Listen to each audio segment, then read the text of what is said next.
ফিরে এলাম বিরতির পর। ভাটপাড়া পুরসভার দুটি মামলায় হাজিরা এড়ালেন অর্জুন ও পবন সিং। বুধবার রাজ্য পুলিশের গোয়েন্দা দফতর তলব করে পিতা পুত্রকে শারীরিক অসুস্থতার কারণ দেখিয়ে হাজিরা এড়ালেন তিনি। শুভজিৎ সিং রয়েছেন প্রতিনিধি আমাদের সঙ্গে টেলিফোন লাইনে। শুভজিৎ, কি খবর রয়েছে? দেখো, ভাটপাড়া পুরসভা থেকে মামলা করা দুটি পৃথক মামলায় ব্যারাকপুর পুলিশ কমিশনারেটের গোয়েন্দা বিভাগে তলব করা হয়েছিল ব্যারাকপুরের প্রাক্তন সাংসদ অর্জুন সিংকে এবং তার সাথে ভাটপাড়া কেন্দ্রের বর্তমানে বিধায়ক অর্জুন পুত্র পবন সিংকে তলব করা হয়েছিল রাজ্যের গোয়েন্দা সদর দপ্তর ভবানী ভবনে। এবং দুই ক্ষেত্রে বলা হয়েছিল তাদের দুজনকেই 12টা থেকে 12:30টার মধ্যে তাদেরকে হাজির হওয়ার জন্য।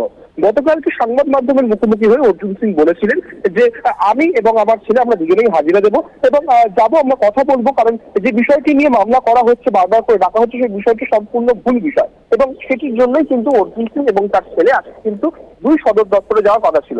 হঠাৎই আজকে সকালবেলা শারীরিক অসুস্থতার কারণ দেখিয়ে অর্জুন সিং তিনি বলেন যে আমার শারীরিক অসুস্থতা খারাপ রয়েছে, সেই কারণে কিন্তু আমি আজকে হাজিরা দিতে পারবো না। সাথে ভাটপাড়া কেন্দ্রের বিধায়ক অর্জুনের পুত্র পবন সিং তিনিও দাবি করেন যে অন্য একটি পৃথক মামলায় কেন্দ্রীয় তদন্তকারী সংস্থা এনআইএ এর তরফে তিনি একটি সাক্ষী রয়েছেন, যে কারণে তাকে সাক্ষীর জন্য যেতে হচ্ছে এবং সেই কারণেই তিনি কিন্তু আজকে গোয়েন্দা দপ্তরে যেতে পারছেন না।